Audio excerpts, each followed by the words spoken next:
Friends, welcome to my channel महिला तूफान। दोस्तों, आज की मेरी वीडियो बहुत ही यूजफुल और इंटरेस्टिंग होने वाली है क्योंकि मैं आज फिर एक नई वीडियो के साथ प्रेजेंट हुई हूँ गर्ल्स के लिए। आज की मेरी वीडियो का टॉपिक है गर्ल्स को शादी कब करनी चाहिए और शादी के पहले किन बातों का ध्यान रखना चाहिए। ये गर्ल्स की लाइफ के लिए मैरिज जो है एक बहुत बड़ा इम्पॉर्टेंट रोल है, क्योंकि अगर लाइफ में एक गलत डिसीजन हो जाए आपकी शादी, तो फिर आपको पूरी लाइफ जो है, आपकी आधी लाइफ जो है वो आपको झेलनी पड़ेगी। उसमें परिवार वाले आपका कोई सपोर्ट नहीं कर सकते हैं। अगर सपोर्ट करेंगे भी तो उनका पहला राय रहेगा कि आप एडजस्ट करो। अब आपकी शादी हो चुकी है, अब आपका वही परिवार है, आपको वहीं रहना है। ज़्यादातर इंडिया के पेरेंट्स यही करते हैं। उसके बाद आपके साथ जो भी सिचुएशन आए, आपको ही उसमें से उबरना होता है। तो ऐसे सिचुएशन में फंसो ही ना, इसलिए मैं आज वीडियो लेकर आई हूँ कि गर्ल्स को शादी कब करनी चाहिए। तो चलिए आज की वीडियो हम शुरू करते हैं। फर्स्ट पॉइंट है, कभी भी दबाव में आकर शादी ना करें। शादी हमेशा आपकी पसंद से ही होनी चाहिए। आपकी जिस टाइप की सोच है, जैसे आपका स्टैंडर्ड है, जैसे आप हैं, वैसा ही आपका लाइफ पार्टनर भी आपको मिलना चाहिए। इसलिए शादी कभी किसी के दबाव में आकर ना करें, क्योंकि शादी के बाद जो है, शादी कराने समय तो सभी फैमिली वाले सपोर्ट करते हैं, लेकिन शादी के बाद जब परेशानियां आती हैं तब आप अकेले ही खड़े रहते हो। ये सच्चाई है, मैं लाइफ के एक्सपीरियंस से बता रही हूँ। इसलिए शादी आप कभी भी दबाव में आकर ना करें, आप अपनी इच्छा से करें। और जब आपको करने का मतलब हो कि हाँ मुझे आप शादी कर लेनी चाहिए, तभी आप शादी करें। कभी भी दबाव में आकर आप शादी ना करें। जैसे कि दादी माँ का दबाव होता है, पेरेंट्स माता पिता का दबाव होता है कि आपकी दोस्त की शादी हो गई, आपकी शादी अभी नहीं हो रही है, आपको शादी कर लेनी चाहिए, आपका पढ़ाई कंप्लीट हो गया, या बहुत सारी पढ़ाई बीच में ही है फिर भी शादी का प्रेशर आ जाता है। तो ऐसे में शादी दबाव में आकर ना करें। और शादी जब भी करें, आपकी मर्ज़ी उसमें होनी ही चाहिए। आपकी पसंद का ही लाइफ पार्टनर आपको मिलना चाहिए। ये आपका हक है और आपको ये लाइफ का एक बहुत बड़ा हक है, आपका अधिकार है। इस अधिकार का इस्तेमाल आप अवश्य करें, अपनी मर्ज़ी से ही शादी करें। सेकेंड पॉइंट है, फाइनेंशियल इंडिपेंडेंट बने तभी शादी करें। आर्थिक आत्मनिर्भरता जितना ही लड़के के लिए ज़रूरत है, उतना ही गर्ल्स लड़की के लिए भी ज़रूरत है। तभी आप एक अच्छे लड़के की या अपनी चॉइस की आप मतलब वहाँ बात कर सकती हैं और आपके मैच का लड़का मिलेगा। तो इसलिए आर्थिक रूप से आत्मनिर्भर बनना बहुत ज़रूरी है, इसके बाद ही आप शादी करें। थर्ड पॉइंट है कि आप शादी नहीं कर सकती, इसका एक रीज़न ये भी है कि आप अभी मैच्योर नहीं हैं। क्या सही है, क्या गलत है, इंसान की सही पहचान या लाइफ में क्या उतार चढ़ाव अप एंड डाउन होता है, उसके लिए आप अभी तैयार नहीं हो। डिफ़िकल्ट सिचुएशन के लिए आप अभी तैयार नहीं हो। रिस्पॉन्सिबिलिटी लेने के लिए अभी तैयार नहीं हो, मैच्योर नहीं हो, समझदार नहीं हो, अभी जीवन को समझे नहीं हो। इसलिए आप आर्थिक रूप से आत्मनिर्भर बन जाओ। कहीं जॉब कर लो।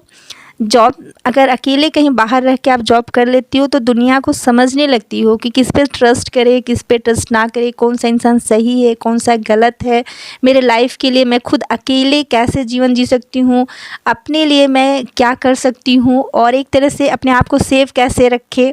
और आप बहुत सारी चीज़ों से आपको कि खुद आप अपनी सुरक्षा कर लेती हो। इसलिए जब आप इस तरह से मैच्योर बन जाओ तब आप शादी के लिए रेडी रहो। मैं थोड़ा सा एक एडवर्टाइज में देखी थी, फेयर एंड लवली का ही था।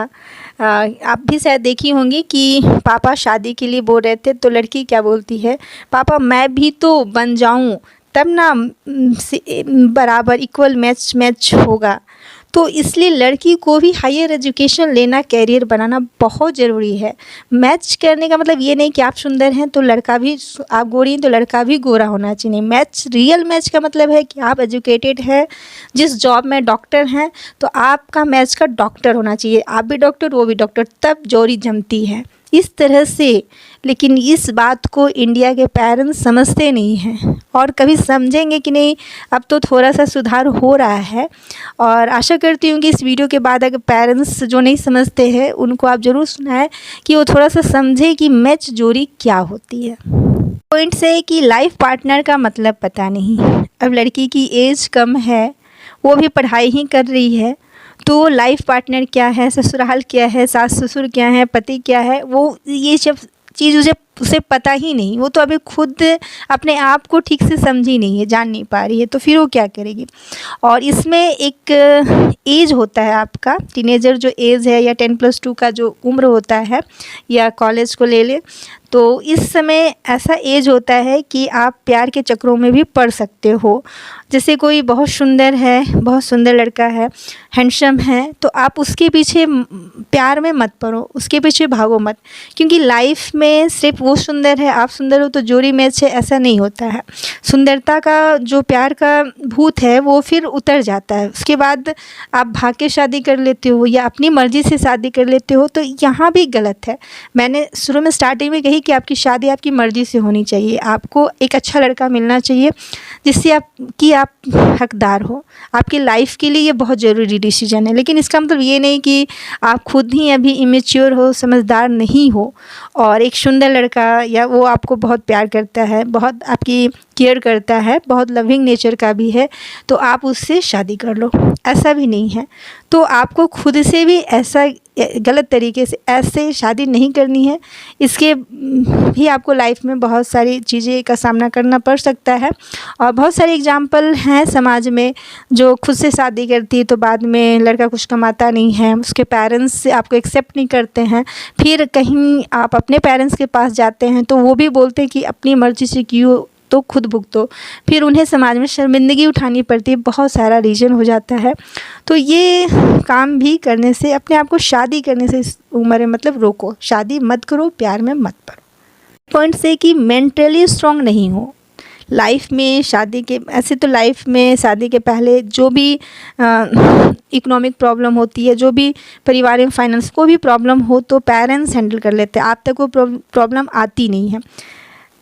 और जब शादी हो जाएगी, आप कर ले तो अपने से करते हो, पेरेंट्स कर देते हैं, तो फिर उसमें अप डाउन लाइफ में जो भी डिफ़िकल्ट सिचुएशन आती है तो आपको खुद उसको हैंडल करना पड़ता है, उससे डील करना पड़ता है।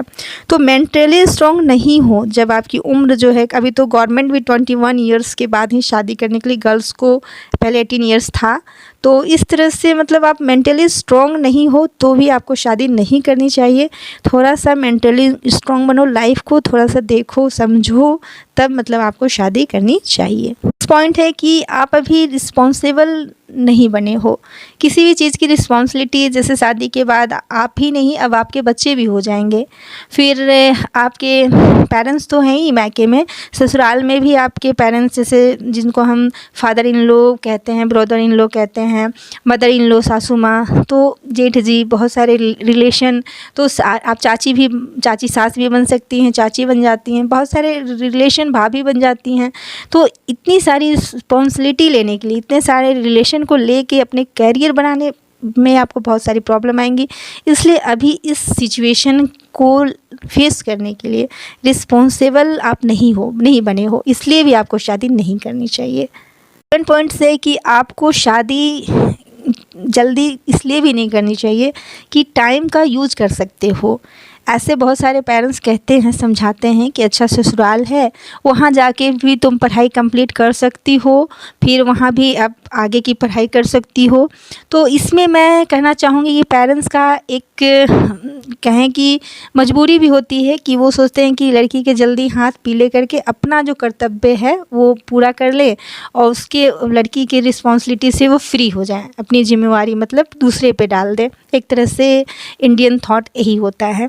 यहाँ तक ये एजुकेटेड फैमिली जो है, जैसे एक टीचर थे, तो मैं उस समय बहुत 10 में पढ़ती थी, छोटी ही थी, तो उस समय वो कह रहे थे कि मेरी 2 बेटियां हैं, तो मैं 10+2 कराने के बाद जो है, इंटर कराने के बाद अपनी बेटी का शादी कर दूंगा, और क्योंकि और ज़्यादा पढ़ाऊँगा तो मुझे और ज़्यादा दहेज देना पड़ेगा। तो बहुत सारा रीज़न पेरेंट्स के पास होता है जिसके कारण वो बेटी को ज़्यादा नहीं हायर एजुकेशन दिलाना चाहते, सोचते हैं हायर एजुकेशन में जितना पैसा लगेगा उतना में शादी हो जाएगा।